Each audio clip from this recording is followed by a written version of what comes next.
નમસ્કાર દર્શક મિત્રો, હું મનીષા મહામંથનમાં આપનું સ્વાગત છે। આખરે ઘાટીમાં ચાલતા ઘમાસણ પાછળ કોનું પેટ વળશે તેનો ખુલાસો થઈ ગયો છે।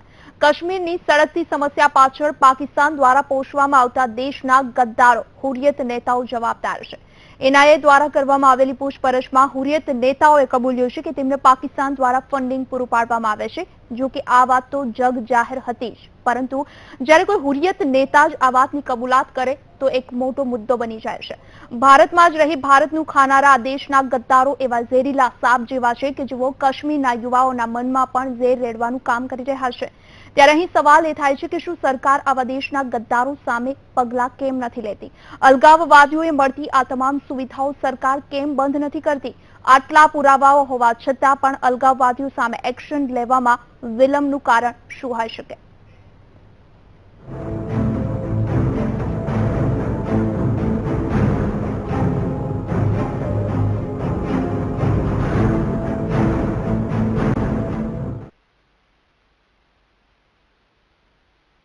કાશ્મીર મુદ્દાને પાકિસ્તાનના વિચાર મુજબ સળગતું રાખતા હુરિયત નેતાઓ કોણ છે અને તેમનું સંગઠન શું કામ કરે છે તે જોવું પણ રસપ્રદ છે। સરકાર કાશ્મીરમાં શાંતિ માટે પ્રયત્નો કરે છે તો હુરિયત નેતા શાંતિના હવનમાં સતત અડચણો પેદા કરે છે।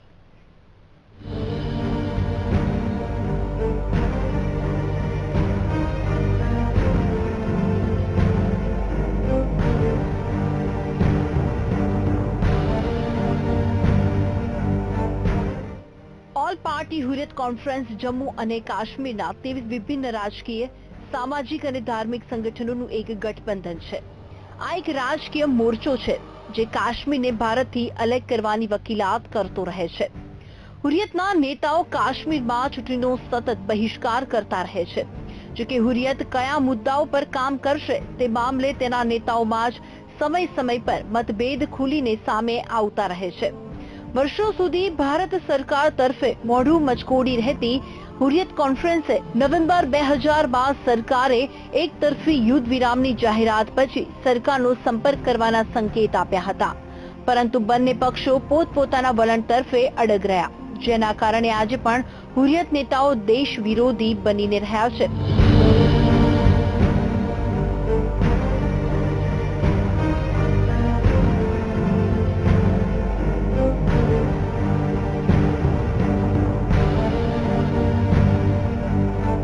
અલગતાવાદી ગઠબંધન હુરિયત કોન્ફરન્સની સ્થાપનાનો ઉદ્દેશ્ય રાજકીય મોરચે કાશ્મીરને અલગ કરવાનો છે। હુરિયતની સ્થાપના 9મી માર્ચ 1993ના રોજ કરવામાં આવી હતી। ભારત સરકારનું સ્પષ્ટ માનવું છે કે હુરિયત જમ્મુ કાશ્મીરમાં સક્રિય કટ્ટરવાદી સંગઠનોનું પ્રતિનિધિત્વ કરે છે અને તેને બનાવવાની જરૂર એટલે પડી કારણ કે આંતરરાષ્ટ્રીય સ્તરે હિંસક ગતિવિધિને માન્યતા આપવામાં આવતી નથી। એટલે કે હુરિયતના માધ્યમથી કાશ્મીર સમસ્યાનું આંતરરાષ્ટ્રીયકરણ અને રાજકીય સમાધાન શોધી શકાય। જમ્મુ કાશ્મીરમાં કટ્ટરવાદીઓ સામે લડતી આપણી સેના પર હુરિયત સતત સવાલો ઉઠાવતું રહે છે અને માનવ અધિકારની ખોટી વાતો પણ સતત કરે છે।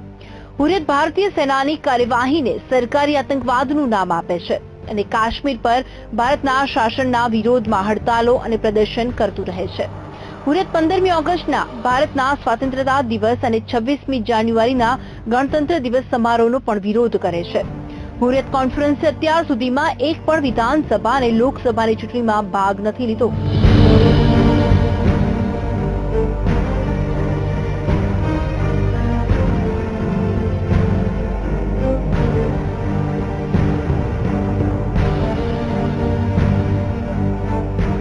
કાશ્મીરી જનતાના અસલી પ્રતિનિધિ તરીકે પ્રદર્શિત કરે છે હુરિયત કોન્ફરન્સ।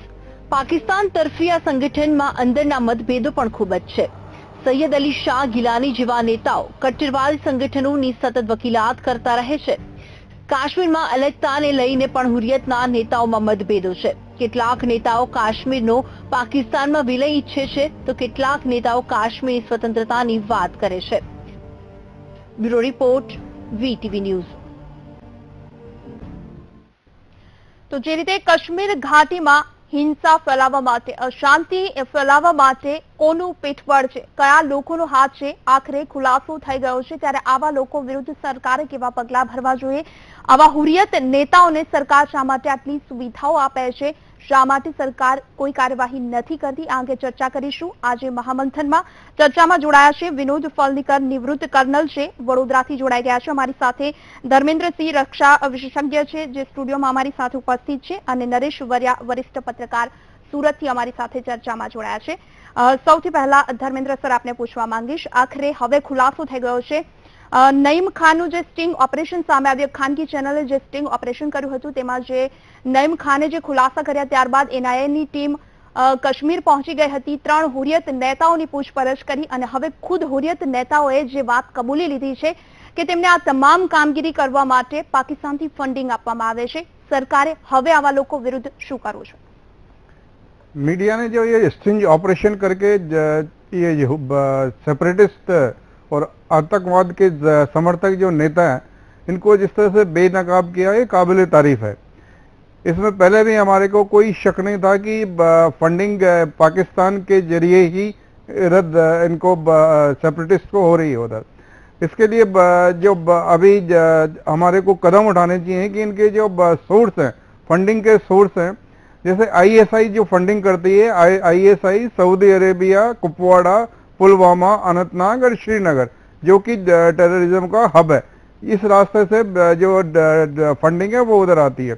दूसरा है ये जो द्विपक्षीय व्यापार जो होता है, द्विपक्षीय व्यापार में उधर से 50 लाख का सामान आता है, इधर 10 लाख लेके चले जाते हैं, 40 लाख इधर ही छूटे जाते हैं, वो इनडायरेक्ट फंडिंग होगी.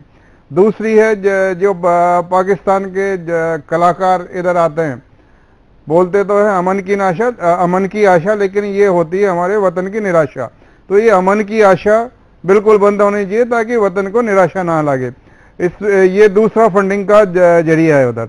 तीसरा है हमारे को प्रोएक्टिव होना चाहिए. इनका जो मूवमेंट है, जो इनके जो फंड कैरियर्स हैं और जो टेररिस्ट के समर्थक है, उनको क्लोज सर्विलेंस के अंदर इनको रखना चाहिए.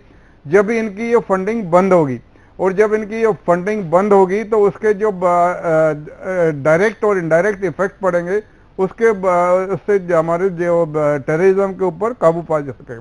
दूसरा जो ये सेपरेटिस्ट नेता हैं, द सो कॉल्ड नेता, I will not call it नेता, क्योंकि इनके काबू में कुछ नहीं है उधर. इन्होंने जो अपनी प्रॉपर्टी बनाई है, इन्होंने जो विदेशों में धन जमा कर रखा है, इसकी एनआईए इसकी जांच करनी चाहिए अलग से एजेंसी बना के, जब ही इनकी क्या कहते हैं ये फंडिंग रुकेगी उधर.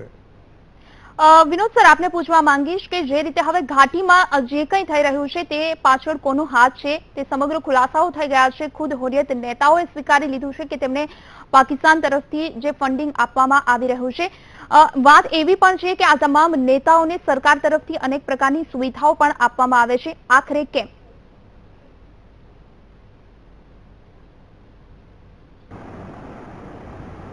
आखिर केम madam, I have serve in this area almost 35 years. मेरे को कभी कभी शर्म आती है. धर्मेंद्र सिंह साहब ने बिल्कुल सच फरमाया है, बहुत अच्छे पॉइंट कवर किए हैं कि आ लोकोने આપણે કેમ પાલીએ છીએ, દે આ દેશદ્રોહી નથી. આજે ત્યાંથી ફંડિંગ આવે છે, સ્ટિંગ ઓપરેશનમાં ઓપનલી બોલે છે કે અમે સ્કૂલ બંધ કરાય છે, અમે ડિસ્ટર્બન્સ ક્રિએટ કરે છે, we are killing, they have killed our officer also. આ બધું જે ઓપનલી થઈ ગયું છે, now it is the time to take a total stock of the situation. અને એમને એફઆઈઆર કરીને જે એનઆઈએ હવે લીધું છે, નો વી શુડ નોટ વેટ कि भाई 5 साल हो गया, 10 साल हो गया, देन हर एक आम आदमी का एक लॉ एंड ऑर्डर के ऊपर से विश्वास उड़ जाता है. હવે તમને આ સ્ટિંગ ઓપરેશન તમારા મીડિયાએ બહુ સારું કામ કર્યું. મીડિયાએ જ્યારે તમને આ ફિગર મળી ગઈ તો we know this people, there are only 5 to 6% people, जिसमें આ નવાઝ, ये अपना यासीन मलिक, मीरवाइज, गिलानी, शबीर, नाइम खान અને જાવેદ બાબા. અને આ બધું કેમ થયું છે? જ્યારે ડિમોનેટાઇઝેશન થયું ત્યાંથી બધા પૈસા બંધ થઈ ગયા. આ પોતે કહે છે we are getting this route from Delhi, અને દિલ્હીથી પછી તમને આવ્યા પછી ચરસ, ગાંજા બધું it is going down to Pathankot, Punjab में जा रहा सब जगह. बे एम शू है कि हिंदुस्तान के युवा को नपुंसकलिंग बना जाए ताकि कल वो हथियार ना उठा पाए. आ बहु मोटी साजिश है, इंटरनेशनल साजिश है. बीजी आ काश्मीर में आवा लोको कि जेमने सब्सिडी મળે છે, we all are income tax payer sorry, અને એમને આપણે ગાર્ડ આપીએ છીએ, હોટેલના બિલ માફ, એટલે બધું ઇલેક્ટ્રિસિટી બધું માફ. શા માટે ભાઈ? કોના માટે? Why? Who are they? Right? Dharmendra very clearly say who are they? અને આ આપણે પોલિટિકલ વિલની અત્યારે બહુ સોલિડ જરૂર છે. Unless you go with a strong political will, इसके ऊपर कोई होगा नहीं, ये चलता रहेगा. We have been watching this people, they have been creating nuisance. चाहे कांग्रेसની સરકાર હોય કે બીજેપીની સરકાર હોય, અને આ પીડીપીની સરકાર છે કે નહીં? How come they have started since last 6 months it is going on और मोर देन 6 months. क्या हम फौजी सिर्फ वहां मार खाने के लिए खड़े, हमारा हथियार फेंकने के लिए खड़े? हमने एक बंदे को बैठा दिया, गोगाई को, उसने क्या उसको न पर हमारा पॉलिटिकल लीडर न बोले थे, पैलेट गन फायर के न पर हमारा पॉलिटिकल लीडर बोले. अरे तुमको कोई नेशनल स्पिरिट है कि नहीं કે તમે બધા આવા છો કે મારે હું હોતા હે ચલતા, તમે બધા એસીમાં બેહો છો અને પેલો જવાન મરી જાય છે? This is not correct. This is not. અરે ક્લાસિક એક્ઝામ્પલ, 1200 છોકરો ત્યાં મિલિટરીની અને પેરામિલિટરી ફોર્સમાં જવા માટે ત્યાં બેહ્યા છે. See the life line, see the line. They want to come to the main street, they want to come for a રોજી રોટી चाहिए ને આ લોકો બંધ કરી નાખી છે. so that school બંધ, education બંધ, poverty increase, unemployment increase, અને આના લીધે 500 रुपया लो बेटा पत्थर मारो. वो खुद ही बोलता है. हम आज सोपुर में, कल बारामुल्ला भी जा सकते हैं, इनके पास वही बच्चे हैं, सिर्फ ड्रेस इनका चेंज होता है. આવી પરિસ્થિતિમાં આરન્ટ દેશદ્રોહી? એ દેશદ્રોહી નથી તમે કહો? then why the government is not reacting? We should react as early as possible. Set an classic example. હું તો કહું આ બધાને અંદર લઈ લો, ત્યાંથી પાકિસ્તાન સોરી બોલીને આવશે. આ જે 5-6 જણા છે અલગાવાદી, they are the problem child. Okay, उनका अंदर लो, पकड़ो, सब बंद करो उनका. ऑटोमेटिकली द पाकिस्तान और anybody country will say okay भाई यार छोड़ो, उनको शांति लाओ. अरे people want, you see the Pakistan people also. आम आदमी की बात कर रहा हूँ, मिलिट्री की बात नहीं. Military is the super power Pakistan में. They are, government is toeing the line. उनकी जो government, so called democratic government, elected government, they are toeing the line of military people. આજના ઇતિહાસમાં ત્યાં કોઈ લીડર છે? તમે જો યાઉલ હક લો, अयूब खान लो, कोई भी लो, वो तो वो चाहते कि हमारी कुर्सी बनी रहे, सब्जेक्ट लाइव रहे, आग जलती रहे वहां पे, ताकि हमारी कुर्सी जलती रहे. આ બહુ dangerous policy madam. We have to come very heavily on this account. જી જી બિલકુલ. નરેશભાઈ, આપને પૂછવા માંગીશ કે જે કામ સરકારે કરવાનું હતું અત્યાર સુધી, તે એક ખાનગી ન્યૂઝ ચેનલે કરી બતાવ્યું છે, મીડિયાએ કરી બતાવ્યું છે. આપને નથી લાગતું કે દેશની જે જાસૂસી એજન્સી છે, તેમના જે જાસૂસો છે, તેને ખરેખર આ વસ્તુ શોધવાની હતી કે ક્યાંથી ફંડિંગ આવે છે? એ વાતની જ્યારે ખબર હતી ત્યારે આ તમામ અલગાવવાદીઓ પાસેથી આ વાત ઓકાવાની જે જરૂર સરકારને હતી, તે ખરેખર આ કામ મીડિયાએ કરી બતાવ્યું છે.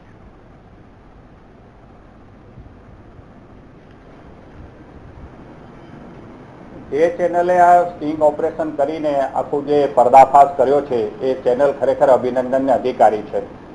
રહી વાત સરકારની, તો આપણું ગુપ્તચર તંત્ર બધી બાબતોમાં નિષ્ફળ રહ્યું છે, એ સૌ કોઈને ખબર છે. આપણે ત્યાં આતંકવાદી જે હુમલા થાય છે, એનું સૌથી મોટું કારણ આપણી જે જાસૂસી સંસ્થા છે, એનું ફેલ્યોર છે. અને આ જે હુરિયત સંગઠન છે, એ અલગાવવાદી સંગઠનને ફંડિંગ મળતું હતું, એ બહુ જાણીતી વાત છે. સરકારના સૂત્રોને પણ ખબર હતી. જો આ કામ NIA દ્વારા સીધું થયું હોત ને તો બહુ સારી વાત થાય. પણ છતાં હવે જ્યારે એ લોકોનો પર્દાફાશ થયો છે, ત્યારે સરકારનું પહેલું કામ એની આ જે બેક ચેનલથી જે પૈસા મળે છે, એની પર સંપૂર્ણપણે એની પર કંટ્રોલ કરવો જોઈએ. કારણ કે અત્યારે સ્ટિંગ ઓપરેશનથી તો હજુ વાત બહાર આવી છે, અને આ જે ફંડિંગનું આખું હવાલાનું રેકેટ જે ચાલતું હોય છે, એ લગભગ ઘણા લોકોને ખબર જ હોય છે કે ક્યાંથી એનો રેકેટ ચાલે છે. એટલે પહેલી વાત, આ અલગાવવાદીઓને જો કાબુમાં કરવા હશે તો પહેલા એની આ નાણાંની જે આખી ચેઇન છે, ચેઇન તોડવી પડે. અને હાલમાં પણ જ્યારે કાશ્મીરમાં ગયા વર્ષે બુરહાન વાણીને જે એન્કાઉન્ટરમાં મરાયો, અને પછી જે આખી માહોલ ઉભો થયો છે, જ્યાં પથ્થરમારાના સતત બનાવો બની રહ્યા છે, એની અંદર આ હુરિયત કોન્ફરન્સની પણ બહુ ભૂંડી ભૂમિકા છે. અને જે આ વખતે તો પાછી એટલી બધી ખરાબ સ્થિતિ થઈ ગઈ છે કે આવા હાલ તો 1990માં પણ નહોતા. વિદ્યાર્થીઓને પણ આ લોકોએ એટલું બધું ઝેર ઓપ્યું છે અલગાવવાદીઓએ કે વિદ્યાર્થીઓ પણ હાથમાં પેન અને પુસ્તકને બદલે પથ્થરો મારતા થઈ ગયા છે. એટલે કાશ્મીરની સ્થિતિ હાલના સંજોગોમાં એકદમ વ્રોસ્ટ થઈ ગઈ છે. એના માટે પાકિસ્તાનને આપણે જેટલો બ્લેમ કરીએ એ વ્યાજબી છે જ. પાકિસ્તાન એની પાછળ છે જ. પણ આપણે ત્યાં રહીને આપણી પ્રજાના પૈસે જે હુરિયત કોન્ફરન્સના નેતાઓ જલસા કરે છે, એને બધી જે સહાય આપવામાં આવે છે, એ બંધ થવી જોઈએ. તો જ આ લોકો કંઈક સીધા થઈ શકશે. બિલકુલ, તો હુરિયત નેતાને જે સહાય આપવામાં આવે છે તે બંધ થવી જોઈએ. આ સાથે હવે હુરિયત નેતાઓ ખુદ દ્વારા જે ખુલાસા કરી દેવામાં આવ્યા છે ત્યારબાદ સરકારે કોઈ પણ પગલાં લેવામાં વિલંબ ન કરવો જોઈએ. ચર્ચાને આગળ વધારીશું રોકાય એક બ્રેક માટે. દેશના ગદ્દારો દેશ સાથે કેવી ગદ્દારી કરી રહ્યા છે તેનો ખુલાસો ખુદ આ ગદ્દારોએ કરી દીધો છે. ધર્મેન્દ્ર સર, આપને પૂછવા માંગીશ કે જે રીતે ઘાટીમાં જે અશાંતિ આજથી 1 વર્ષ પહેલાથી જે વધારે અશાંતિ ફેલાય છે, રાજનાથસિંહે જ્યારે કાશ્મીરની મુલાકાત લીધી ત્યારે તેમણે જણાવ્યું હતું કે આ હુરિયત નેતાઓને જે સુવિધાઓ આપવામાં આવે છે તેમની ખાણીપીણી, તેમની યાત્રાઓ, 5 સ્ટાર હોટેલો, તમામ પ્રકારની 1000 કમાન્ડો તેની પાછળ સુરક્ષામાં તૈનાત રહે છે. આ તમામ સુવિધાઓ બંધ કરવામાં આવશે. આ વાત નરેન્દ્ર મોદી સુધી રાજનાથસિંહે પહોંચાડી હતી અને ત્યારબાદ આ અંગે કશું જ આગળ વાત વધી નથી, કોઈ જ પગલાં નથી લેવાયા. આ સુવિધાઓ બંધ નથી કરાય, શા માટે? जैसा भी अभी कर्नल विनोद सर ने बताया कि ये पूरी कश्मीर में अशांति ऐसी बात नहीं है. ये जो कश्मीर के 16 जिले हैं उनमें से सिर्फ 4 जिलों के अंदर ये आतंकवाद है जो पनप रहा है उधर. तो जैसे आपको मैं याद दिलाना चाहता हूँ, जब ये आपने देखा होगा म्यूनिसिपैलिटी वाले जब कुत्ते को पकड़ते हैं तो वो कैसे पकड़ते हैं? कुत्ते को पकड़ने के लिए उसके ऊपर चारों तरफ घेरा डालते हैं. वो घेरा डाल के उस घेरे को छोटा छोटा धीरे धीरे धीरे करते रहते हैं ना, फिर उसको पकड़ते हैं. तो अभी हमने पूरे कश्मीर में घेरा डाल दिया है. उसको घेरे को छोटा करके हमने आइडेंटिफाई कर दिया कि ये 4 जिले हैं जिधर ये टेररिस्ट एक्टिविटीज हो रही हैं. अब इन 4 जिलों के अंदर उसमें भी कुछ एक पॉकेट हैं जिधर ये टेररिस्ट एक्टिविटीज होती है. तो जैसे कुत्ते को पकड़ना है तो हमारे को उन छोटे छोटे जो इलाके हैं उनके ऊपर हमारे को डोमिनेट करना पड़ेगा. इसके लिए हमारे को इलेक्ट्रॉनिक सर्विलेंस की जरूरत पड़ेगी. उधर जो एंटी जैमिंग डिवाइस है वो लगाने पड़ेंगे और जो इनके जो कम्युनिकेशन नेटवर्क है उसको पूरी तरह से जैम करना पड़ेगा. जहाँ तक आपने बताया कि ये जो उनके सुरक्षा में 1000 कमांडो लगे हैं, मैं तो बोला उनके 2000 कमांडो लगाओ उनके. तो जैसे जब कुत्ता पागल हो जाता है उसको पकड़ने के लिए हम 4 की जगह 8 कर्मचारी लगाते हैं. तो इनके लिए 1000 की जगह 2000 कमांडो लगाओ तो उनकी जो पूरा नेटवर्क है पूरा एक्सपोज हो जाएगा. उधर इलेक्ट्रॉनिक सर्वेलेंस का पूरा हमारे को सहारा लेना पड़ेगा. दूसरा है जो ये जो इन्होंने किया है स्कूल के बच्चों को आगे करके उनको शील्ड बना के पत्थर फेंकने की कार्रवाई की है. ये जो स्कूल के संचालक है उनको भी टास्क पे लेना चाहिए कि आपको स्कूल चलाने के लिए स्कूल चलाने की जिम्मेदारी दी गई है. आप ये बच्चों को किस कानून के तहत ये पत्थर मारने के लिए आप इनको भेजे जा रहे हैं. मतलब अगर उनसे ये कंट्रोल में नहीं है तो उनकी कॉन्फिडेंस बिल्डिंग करना पड़ेगा. उनको ये यकीन दिलाना पड़ेगा कि आप बताइए कि आपको ये कौन इधर उकसा रहा है, किधर से आपको आके इसके लिए धमकियां मिल रही है. उनको कॉन्फिडेंस में लेके उनके नेटवर्क को पूरी तरह से तोड़ना पड़ेगा. વિનોદ સર, જે રીતે ભારત સરકાર અને કાશ્મીર સરકાર દ્વારા જે આ હુરિયત નેતાઓ છે, અલગાવવાદીઓ છે, તેમના સગાઓને પણ એટલી મદદ કરવામાં આવે છે, તેને ઊંચી પોસ્ટ આપવામાં આવે છે, તેમને પણ તમામ સુવિધાઓ પૂરી પાડવામાં આવે છે. આખરે એવી તો શું મજબૂરી છે?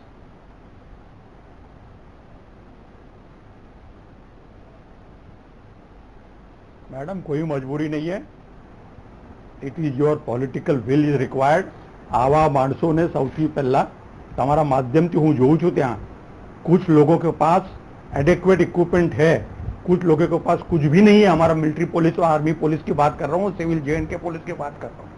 अरे એમને એડેક્વેટ ઇક્વિપમેન્ટ આપો એટલે bullet proof jacket, head gear, night vision device, knee pad, shin guard, આ બધું તમે આપો અને अच्छी उसको राइफल दो. Let him fire pellet gun, let him fire pellet gun. वो तो आपने उसकी मजबूरी कर दी बेचारे के. देखो कैसे छुपे छुपे देख रहे हो और अपनी कोई जान बचा रहे वहां पे. यार हमारे आर्मी चीफ ने क्या बताया कि जब आर्मी आई उसको आपको डरना पड़ेगा.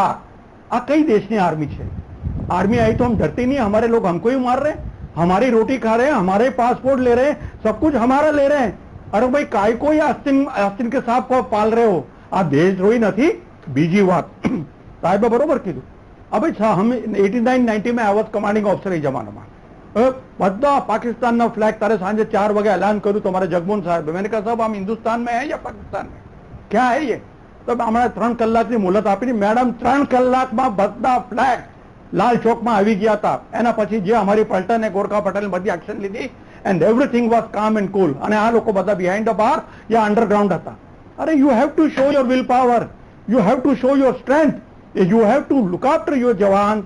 એમને ઇક્વિપમેન્ટ નથી મેડમ, હું જોઉં છું તમારે માધ્યમથી, આ લોકો પાસે એડવોકેટ ઇક્વિપમેન્ટ નથી. तो आदमी डराएगा ना यार, मैं मेरे जवान को ऐसे थोड़ी मरवा दूंगा, जा बेटा पत्थर खा ले. 1300 થી ઉપર હોસ્પિટલમાં છે, જેમની આંખ ફૂટેલી છે, જેમની कान काट कापेला છે. या इसलिए हम फौज में आते हैं, इसलिए हम पैरामिलिट्री फोर्स में हमें देश की सेवा करने के लिए आते हैं. भाई यार this is too much madam. તમારા માધ્યમથી કેવું છું કે અમારી ફौज बहुत अच्छी है, बहुत સંયમ છે. પેલાને ટપલી મારતા હતા, એને હેલ્મેટ કાઢ ફેંકી, કેટલું સંયમ છે. અને સંયમ એક માણસને પહોંચાડે તો આખું મીડિયા નહીં, આ જો પોલિટિકલ લીડરની વાત, મીડિયા તો બહુ સારું કામ કરજો. બિલકુલ નરેશભાઈ, આપને પૂછવા માંગીએ જો એક્ઝામ્પલ આપવામાં આવું તો ગુજરાતમાં જો પાટીદાર નેતા જે હાર્દિક પટેલ કંઈ પણ કરે તો તેમના વિરુદ્ધ દેશદ્રોહનો ગુનો દાખલ થાય છે, પરંતુ આ દેશના ગદ્દારો દેશનું જ ખાઈ ખુલ્લેઆમ સરા જાહેર જે ગદ્દારી કરે છે તેમના વિરુદ્ધ અત્યાર સુધી કેમ કોઈ જ કાર્યવાહી ન થઈ?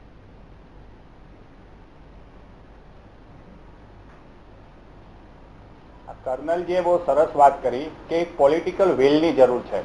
કાશ્મીરની અંદર ભડકે બાળવામાં અલગાવવાદી નેતાઓનો તો હાથ રહ્યો જ છે, સાથે ત્યાંની રાજકીય પાર્ટીઓ પણ એટલી જ ઇન્વોલ્વ છે. નેશનલ કોન્ફરન્સ હોય કે પીડીપી, આ પીડીપી પણ જ્યારે વિરોધ પક્ષમાં હતું ત્યારે અલગાવવાદીઓની સાથે ની ભાષા બોલતી હતી. હવે નેશનલ કોન્ફરન્સ પણ એ જ રસ્તે જઈ રહી છે. જો હાર્દિક પટેલ સામે સરકાર જે રીતે એક ગુનાની અંદર એને જો દેશદ્રોહનો ગુનો દાખલ કરી દેતી હોય સરકાર, તો આ તો અલગાવવાદીઓ છે અને ખુલ્લેઆમ ખબર છે કે આ દેશદ્રોહિક પ્રવૃત્તિ કરે છે, તો એની સામે એક્શન લેવા જ જોઈએ. અને આ બે રીતે તમે કાશ્મીરની સમસ્યામાં આગળ આપણે વધી શકીએ. જૂની વાતોને કોઈ કરવાનો હવે મતલબ નથી, પણ જે આ સરકાર જ્યારે નરેન્દ્ર મોદીએ આતંકવાદની વિરુદ્ધ જે કોઈ એમણે જે બધા વાતો કરી છે, ચૂંટણી સભાઓ હોય કે બીજી રીતે, અને એમણે એ થોડો વિલ પાવર પણ બતાવ્યો છે, તો એ દિશામાં આગળ વધવું જોઈએ. આ લોકોની ફંડિંગની પહેલા તોડવી જોઈએ. બીજું, ત્યાં સૌથી મોટી કાશ્મીરમાં તકલીફ છે કે ત્યાં કોઈ વિશ્વાસુ નેતૃત્વ નથી. તો વાત કોની સાથે કરો? અને આ હુરિયતના નેતાઓ એ તો કોઈ વાત કરવાને લાયક જ નથી, કારણ કે એ તો પાકિસ્તાન તરફીઓ છે. બીજું, ત્યાંની સરકાર પણ શું કરે છે કે જ્યારે કોઈ પણ આવી સિચ્યુએશન થાય ત્યારે હાથ ઊંચા કરી લે છે. બિલકુલ નરેશભાઈ, આપનો આભાર અમારી સાથે ચર્ચામાં જોડાયા. ધર્મેન્દ્ર સર, વિનોદ સર, આપનો પણ આભાર.